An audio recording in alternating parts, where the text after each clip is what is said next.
Hello everyone, good morning. You are welcome in Zoology with Dr. SK Saini. हम बात कर रहे थे, डिस्कस किया था हमने इससे पहले रेस्पिरेटरी सिस्टम में कि ब्रीदिंग कैसे होती है, जिसमें इंस्पायरेशन और एक्सपायरेशन ब्रीदिंग के बारे में बताया था। फोर्सफुल ब्रीदिंग और नॉर्मल ब्रीदिंग में किस प्रकार से मसल्स है वो डिफरेंशिएट होके फंक्शन कर रही है। नॉर्मल ब्रीदिंग में अलग टाइप की मसल्स काम कर रही है और फोर्सफुल ब्रीदिंग में अलग टाइप की मसल्स है। यहाँ पर कुछ मसल्स और जुड़ जाती है जो फोर्सफुल ब्रीदिंग करवाती है। इसके बाद में हम देखते हैं कि जैसे ही इंस्पायरेशन कर रहे हैं या एक्सपायरेशन कर रहे हैं तो गैसेज इनहेलेंट हो रही है और एक्सहेलेंट हो रही है। यहाँ गैस आ रही है और गैस जा रही है। तो अब यहाँ पर वेरियस साइंटिस्ट ने ये देखा गया कि कितनी गैस लंग्स के अंदर फिल हो सकती है और कितनी गैसेज आ रही है, कितनी गैसेज है वो जा रही है। या तो इसके लिए एक इंस्ट्रूमेंट बनाया गया। उस इंस्ट्रूमेंट को अपन कहते हैं रेस्पायरोमीटर इंस्ट्रूमेंट कह रहे हैं या स्पायरोमीटर कहते हैं। स्पायरोमीटर के द्वारा हम मेजरमेंट कर सकते हैं कि कितनी गैसेज है हम इनहेलेंट करते हैं वन टाइम में और कितनी गैसेज है वो एक्सेलेंट करते हैं वन टाइम में, या फोर्सफुल मेथड से कितनी गैस ले सकते हैं, लंग्स के अंदर भर सकते हैं और या फोर्सफुल से कितनी निकाल सकते हैं और निकालने के बाद में क्या अपने पास में यहाँ पर लंग्स के अंदर रह जाती है। उन सब का डाटा एक तैयार करते हैं। उसके लिए डिफरेंट डिफरेंट कंडीशन में डिफरेंट वर्डिंग दी गई है। तो आइए हम अब आगे नया डिस्कस करते हैं इस गैसेज वॉल्यूम के बारे में। तो गैसेज वॉल्यूम को मेजरमेंट करने का जो यंत्र है इसे अपन कहेंगे स्पायरोमीटर के नाम से जानते हैं। स्पायरोमीटर के द्वारा अपन डिफरेंट वॉल्यूम का मेजरमेंट किया जाता है, जिसमें सबसे पहला एक यह मेजरमेंट है इसे अपन टीवी के नाम से जानते हैं। टीवी का मीनिंग है यहाँ पर टाइडल वॉल्यूम।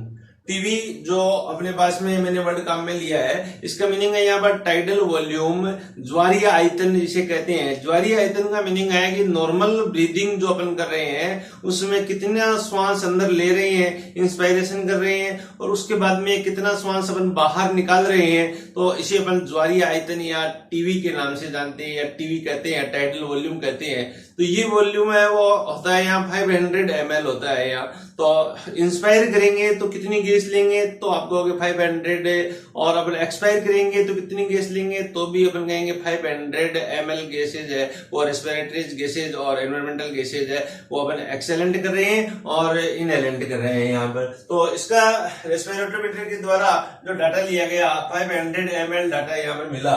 इससे यहाँ क्वेश्चन पूछते हैं कि जब एक टीवी की वो वैल्यू 500 ml है तो एक मिनट में कितनी गैसेज है अपन रेस्पायर कर सकते हैं, इनहेलेंट कर सकते हैं या एक्सहेलेंट कर सकते हैं। तो एक मिनट में नियर अबाउट 12 बार श्वास लेते हैं तो 12 का 5 से मल्टीप्लाई कर देंगे तो नियर अबाउट 6000 ml ऑक्सीजन है वो 1 मिनट के अंदर अपने इंस्पायर करते हैं और 6000 है वो 1 मिनट में अपन एक्सपायर करते हैं यहाँ पर। तो यहाँ ध्यान रखना 500 जो है वो एक बार के श्वसन का, एक बार की क्रिया का इंस्पायरेशन का है और फिर 500 है वो एक्सपायरेशन क्रिया का यहाँ पर डाटा दिया गया है। इसके बाद में दूसरा डाटा दिया गया IRV, I for inspiratory, R for reserve, V for volume, inspiratory reserve volume, या हिंदी में से कहते हैं निश्वसन अवशेषी वायु जिसे कहा जाता है। इसका मीनिंग है कि नॉर्मल ब्रीदिंग होने के बाद में आप या हम लोग जोर लगा के श्वास लेने के लिए कहे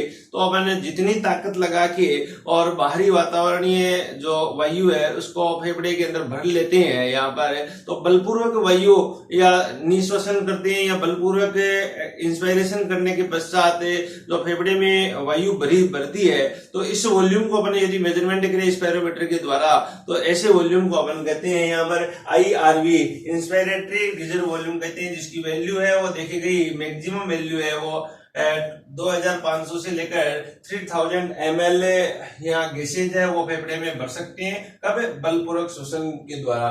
ये वैल्यू है वो कब है? जब नॉर्मल ब्रीदिंग करते हैं उसके बाद की वैल्यू है उसको IRV कहते हैं। इसके बाद में ERV का मीनिंग है यहाँ पर ERV एक्सपायरेटरी रिजर्व वॉल्यूम या बहिर्श्वसन अवशेषी वायु जिसे अपन कहते हैं। इसका मीनिंग है कि आप नॉर्मल ब्रीदिंग कर रहे हो उसमें सामान्य श्वसन के द्वारा जो वायु बाहर निकालते हैं उसके बाद आप बलपूर्वक रूप से जो वायु बाहर निकाल रहे हैं इसे अपन ERV या एक्सपायरेटरी रिजर्व वॉल्यूम कहते हैं, जिसकी वैल्यू है वो 1000 से लेकर यहाँ पर 1100 ml होती है, या 1100 या ml गैसेज होती है। तो ये वैल्यू बलपूर्वक निकाल लेते हैं। तो आप देखिए बलपूर्वक ले सकते हैं इतनी और निकलती है उसके बाद में इतनी, इसका मीनिंग उसके बाद में कुछ वायु पीछे रह जाती है, शेष रह जाती है, उस वायु को अपन आरवी या अवशेषी वायु के नाम से जानते हैं। तो फेफड़े में कितनी वायु रह जाती है बलपूर्वक निकालने के बाद में, तो उस वायु को अवशेषी वायु कहेंगे या रिजर्व वॉल्यूम कहेंगे। रिजर्व वॉल्यूम की वैल्यू स्पायरोमीटर के द्वारा देखते हैं तो 1100 से लेकर 1200 ml वायु यहाँ पर होती है जो रिजर्व के रूप में रहती है यहाँ। इसके बाद में फिर कहा गया है वीसी कितनी होती है। वाइटल वीसी का मीनिंग है यहाँ पर वाइटल कैपेसिटी। वाइटल कैपेसिटी अपन इसे कहते हैं। वाइटल कैपेसिटी किसे कहेंगे? टीवी को, आईआरवी और ईआरवी को यदि जोड़ दे, इन सबको ऐड करते हैं यहाँ पर, यहाँ 500 ml 2500 ml 1000 ml को अपन यहाँ पर ऐड कर दे तो इसे अपन वीसी कहते हैं, यहाँ पर वीसी आता है। इसी प्रकार यहाँ पर टीएलसी टोटल लंग कैपेसिटी, इसका मीनिंग है वीसी को और उसके बाद में आरवी के साथ में यहाँ पर ऐड कर दे तो इसे अपन टीएलसी कहेंगे यहाँ। इसके बाद में एक बार और वर्ड लेता है कैपेसिटी का, लिया गया इंस्पायरेटरी कैपेसिटी।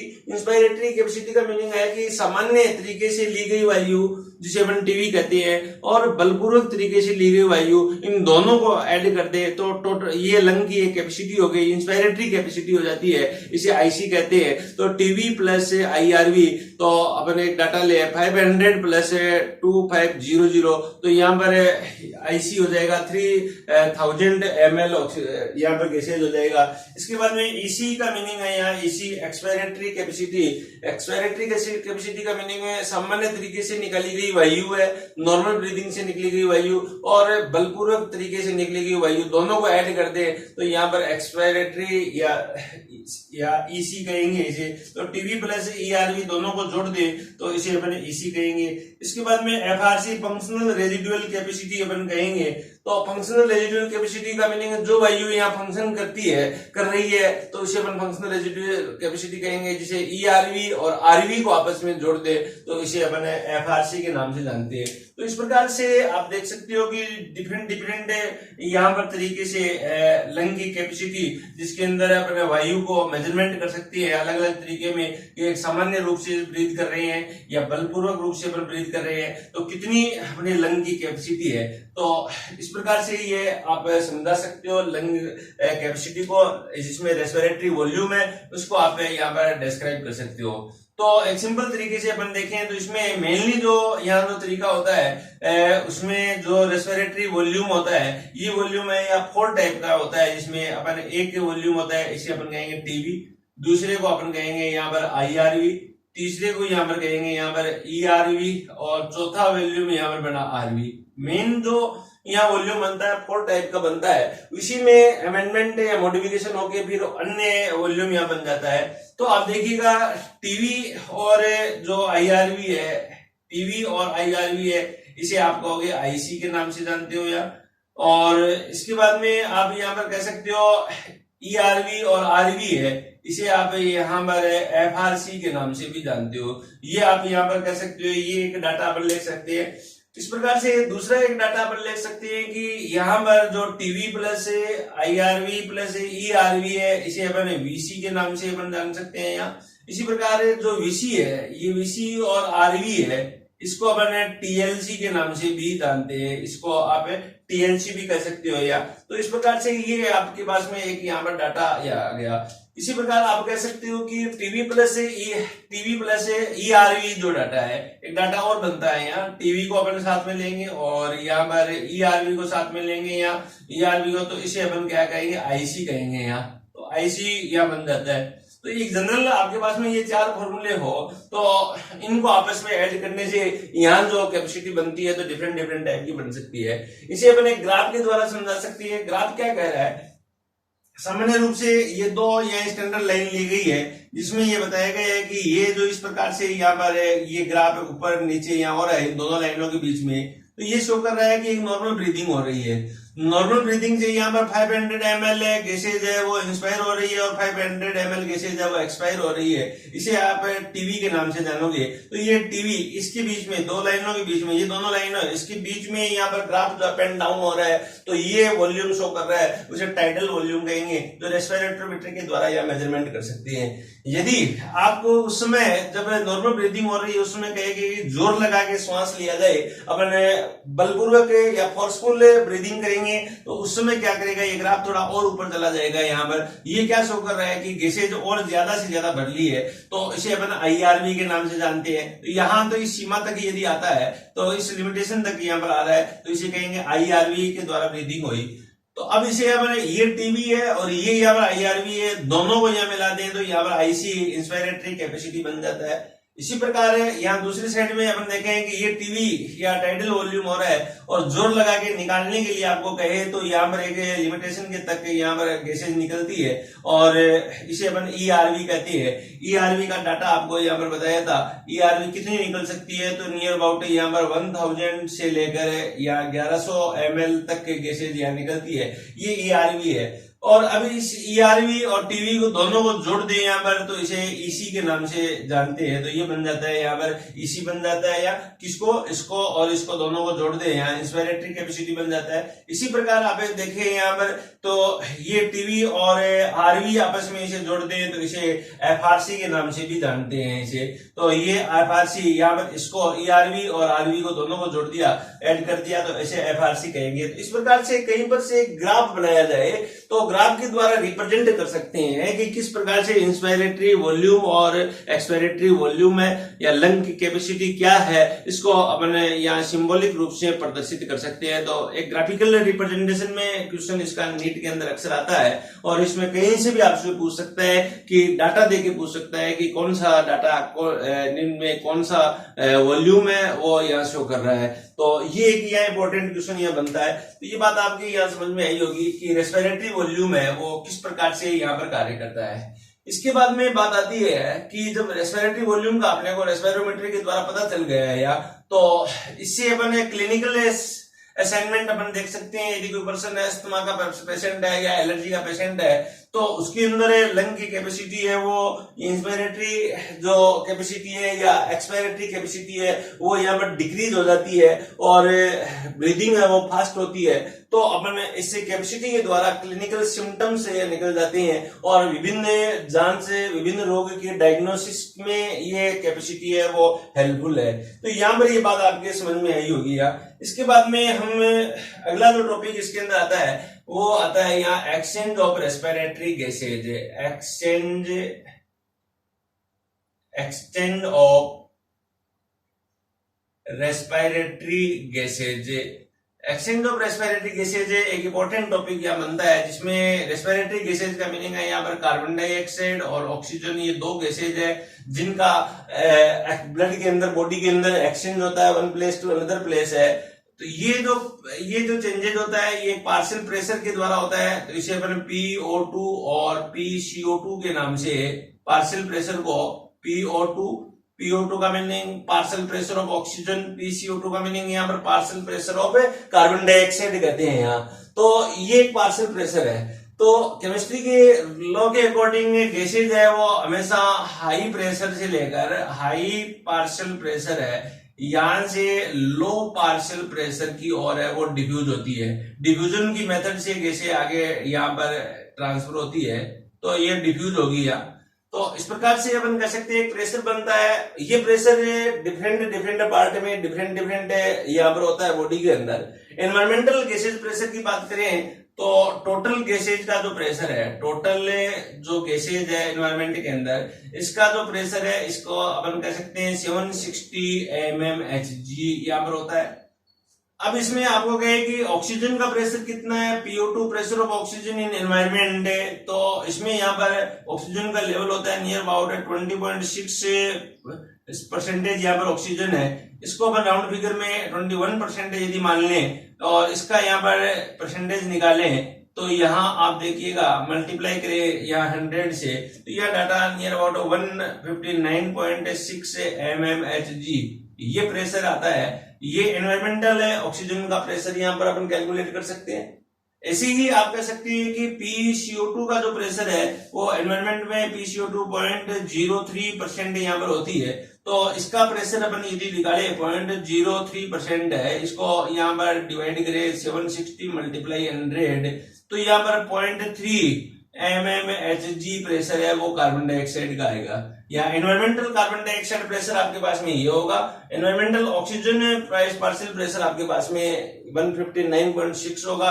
राउंड फिगर में इसे 160 mmHg भी है वो यहाँ मान सकते हैं, कई बार राउंड फिगर में ये वर्ड भी देता है। अब ये बात आपके समझ में आ गई कि कहाँ प्रेशर है, कितना है। तो एनवायरमेंट में ऑक्सीजन का प्रेशर आप कैलकुलेट कर सकते हो, एनवायरमेंट में कार्बन डाइऑक्साइड का प्रेशर कैलकुलेट कर सकते हो, तो दोनों है रेस्पिरेटरी गैसेज है। इसके साथ में ये अपने शरीर के अंदर है वो सर्कुलेट होती है, तो जब सर्कुलेट हो रही है तो डिफरेंट डिफरेंट प्लेस है वहां पर ये गैसेज जाएगी।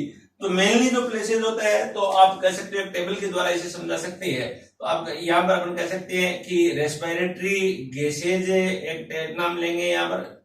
ये रेस्पिरेटरी गैसेज है वो कौन कौन सी हो सकती है, तो अपन कहेंगे प्रेशर ऑफ O2 और प्रेशर ऑफ यहाँ CO2, ये एक डाटा आपके पास में तैयार होता है। इसके बाद में यहां पर आप देखोगे कि एटमॉस्फेरिक गैसेज है, किसकी PO2 है, इसका प्रेशर कितना होता है। इसके बाद में आप देखोगे कि यहाँ एटमॉस्फेरिक प्रेशर के बाद में ये गैसेज का एल्यूलाई में जाती है या लंग्स में जाती है। यहाँ पर लंग्स के अंदर इसका प्रेशर कितना होता है यहाँ। इसके बाद में आप देखोगे ब्लड के अंदर ब्लड है उसमें इसका प्रेशर कितना है, तो ब्लड के अंदर है डीऑक्सीजनेटेड ब्लड, या पहले अपन बात करें ऑक्सीजनेटेड ब्लड। ऑक्सीजनेटेड ब्लड के अंदर इसका प्रेशर कितना है। इसके बाद में दूसरा ब्लड, एक ब्लड और होता है या इसको अपन कहेंगे डीऑक्सीजनेटेड ब्लड। डीऑक्सीजनेटेड ब्लड में इसका प्रेशर कितना है। और एंड में अपन देख सकते हैं कि जो टिश्यू सेल है या टिश्यूज है उसके अंदर इन गैसों का प्रेशर कितना है। तो इस प्रकार से एक टेबल के द्वारा अपन इन गैसों का पार्शियल प्रेशर है वो बता सकते हैं कि डिफरेंट डिफरेंट प्लेस के अंदर है जब ये गैसें ट्रांसफर हो रही है। ये गैसें कहां से कहां ट्रांसफर हो रही है, तो मोस्ट ऑफ आप ध्यान रखिएगा एनवायरमेंट है, एनवायरमेंट से ये जाती है लंग्स के अंदर, लंग्स से ये जाती है ब्लड के अंदर, ब्लड से ये जाती है टिश्यू के अंदर, और टिश्यू से फिर ये वापस क्या ब्लड के अंदर आती है, ब्लड से ये वापस लंग्स के अंदर आती है, लंग्स से ये एनवायरमेंट के अंदर आती है। तो इस प्रकार से यहां पर ये ट्रांसपोर्ट होता है, यहाँ O2 का ट्रांसपोर्ट हो रहा है, और ये जो ट्रांसपोर्ट होता है वो यहाँ पर CO2 का ट्रांसपोर्ट हो रहा है यहाँ। तो ये पार्शियल प्रेशर के तहत यहाँ ट्रांसपोर्ट हो रही है। तो भिन्न भिन्न प्लेस में इसका प्रेशर है वो डिफरेंट डिफरेंट होता है ये। तो इस प्रकार से जो ये ट्रांसपोर्ट हो रहा है तो ये अपने एक टेबल के द्वारा बता सकते हैं कि कहां पर ये प्रेशर है कितना होता है। तब अपन ने अभी एटमॉस्फेरिक प्रेशर PO2 निकाला था, तो ये प्रेशर है mmHg के अंदर है, तो इसमें अपन ने बताया था 159.6 mmHg प्रेशर है किसका, PO2 का, और CO2 का प्रेशर 0.3 mmHg ये था यार। अब कहने का मीनिंग है जो प्रेशर ऑफ O2 ये एटमॉस्फेयर है, एटमॉस्फेयर से एल्यूलाई में जाएगी तो ये प्रेशर है 14 mmHg हो जाएगा, या 104 mmHg, 104 mmHg। प्रेशर जो गैसें हैं उनका प्रेशर हमेशा मरकरी के ऊपर, मरकरी के दाब पर या मेजरमेंट किया जाता है, इसलिए अपन यहाँ इसकी यूनिट होगी प्रेशर की mmHg। फिर ऑक्सीजन ब्लड है आर्टरी, तो आर्टरी के अंदर है ये यहाँ पर 95 mmHg यहाँ पर प्रेशर हो जाएगा और कम हो जाएगा। फिर डीऑक्सीजनेटेड ब्लड के अंदर ऑक्सीजन का प्रेशर और कम हो जाएगा, इसे अपन 40 mmHg कहेंगे। और टिश्यू के अंदर भी और यहाँ पर डीऑक्सीजनेटेड और टिश्यू के अंदर ये एक जितना ही यहाँ पर रहता है, तो यहाँ पर ऑक्सीजन का प्रेशर है 40 mmHg होता है। तो इस प्रकार आप इसे देख सकते हो कि हाई प्रेशर एनवायरमेंट में सबसे ज्यादा प्रेशर है, एल्यूलाई में फिर उससे कम है, ऑक्सीजनेटेड ब्लड के अंदर आर्टरी के अंदर उससे कम है, और वेन के अंदर उससे कम है। वेन के सराउंडिंग यहाँ पर क्या है, टिश्यू है वो वहां प्रेजेंट है, तो टिश्यू के अंदर और वेन के अंदर है वो एक जितना ही यहाँ पर प्रेशर है। एक्सेप्ट ऑक्सीजनेटेड और डीऑक्सीजनेटेड एक वेन और एक आर्टरी है। यहाँ पर एक पल्मोनरी आर्टरी है, उसमें प्रेशर 40 mmHg होता है, और पल्मोनरी वेन होती है, उसमें यहाँ पर 95 mmHg प्रेशर होता है। ऐसे ही कार्बन डाइऑक्साइड की बात करें तो यहाँ पर टिश्यूज के अंदर सराउंडिंग कार्बन डाइऑक्साइड अधिक होती है, तो इसलिए यहाँ प्रेशर है 45 mmHg या मेजरमेंट किया गया। इसके बाद में ये फिर इस कार्बन डाइऑक्साइड को डाल दिया जाता है यहाँ पर वेन के अंदर, जिसे डीऑक्सीजनेटेड ब्लड बनेगा, और यहाँ पर भी 45 mmHg प्रेशर होता है। इसके बाद में इसे फिर आगे ब्लड जो ऑक्सीजनेटेड होता है उसके अंदर भी कार्बन डाइऑक्साइड होती है, लेकिन यहाँ पर प्रेशर इसका कम होता है, तो 40 mmHg, और इसी प्रेशर के साथ में एल्यूलाई में आता है, तो यहाँ पर 40 mmHg प्रेशर होता है, और इसी प्रेशर के साथ में फिर देखें तो बाहर निकलती है, तो एनवायरमेंट में ये प्रेशर है वो 0.3 mmHg हो जाता है। तो कह सकते हैं मैंने हाई प्रेशर से लेकर लो प्रेशर की ओर या अधिक दाब से निम्न दाब की ओर गैसें विसरण की क्रिया के द्वारा बहती है, प्रवाहित होती है या गमन करती है और कंडक्ट कर रही है। तो इस प्रकार की ये क्रिया अपने शरीर के अंदर एक निश्चित पार्शियल प्रेशर के द्वारा गैसों को क्या है यहाँ बाहर से अंदर की ओर और अंदर से बाहर की ओर रेस्पिरेटरी गैस है वो या इनहेलेंट करवाती है, और या इनहेलेंट होने के बाद में एक्सपायर करवाती है या एक्सहेलेंट करवाती है। तो ये बात यहाँ समझ में आई होगी आपके यहाँ कि किस प्रकार से गैसें हैं वो हेल्पफुल है किसमें पार्शियल प्रेशर को बनाए रखने में और गैसों को ट्रांसफर करने में ब्लड से। तो ये समझ में आई होगी आपकी बात। यहाँ इसके बाद में आप देखिएगा कि जो नेक्स्ट जो पार्ट बनता है कि इसमें कैसे गैसेज है वो ट्रांसफर होती है, कौन सी गैस कैसे ट्रांसफर होती है। तो सबसे पहले अपन एक्सचेंज ऑफ गैसेज में अपन बात करेंगे। यहाँ पर एक डायग्राम के द्वारा एक फ्लो चार्ट बना के अपन बता सकते हैं कि कहाँ पर किस प्रकार से ये गैसें यहाँ ट्रांसफर हो रही है। फ्लो चार्ट में आप देखिएगा, मैं मान लो यहाँ पर बनाऊं कि ये सपोज हार्ट की बात करूं, यहाँ पर ये हार्ट है, इस हार्ट में यहाँ पर 4 चैम्बर यहाँ बना सकते हैं। 4 चैम्बर में ये यहाँ पर आर ए है, यहाँ पर एल ए है, यहाँ पर आर वी है और ये एल वी है। ये एक हार्ट का एक चैम्बर है। यहाँ R A right atria, L A left atria, R V right ventricle, L V left ventricle. इसके ऊपर यहाँ पर मैं बना सकता हूं कि ये अपने पास में एक एल्वियोलाई है, इसको अपन कहते हैं एल्वियोलाई, एल्वियोलाई कहेंगे यहाँ। ऐसे ही एक दूसरी साइड में मैं यहाँ पर बना सकता हूँ टिश्यू सेल बना सकता हूँ। यहाँ ये मान लो सेल है, कोई सेल का एक पार्ट बनाया, ये एक सेल का हिस्सा है जिसे अपन कहेंगे यहाँ पर टिश्यू सेल कहेंगे। तो इस हिस्से को आप कहोगे टिश्यू सेल। अब ये गैसें कहां से कहां ट्रांसफर होती है, तब आप देखिएगा यहाँ पर प्रारंभिक तौर पे यहाँ एलवी से ब्लड आएगा और ये ब्लड यहाँ एलवी से ब्लड है वो सीधा ब्लड जाएगा टिश्यू की ओर। तो ये कौन ले जाता है, तो यहाँ पर आप कहोगे सिस्टेमिक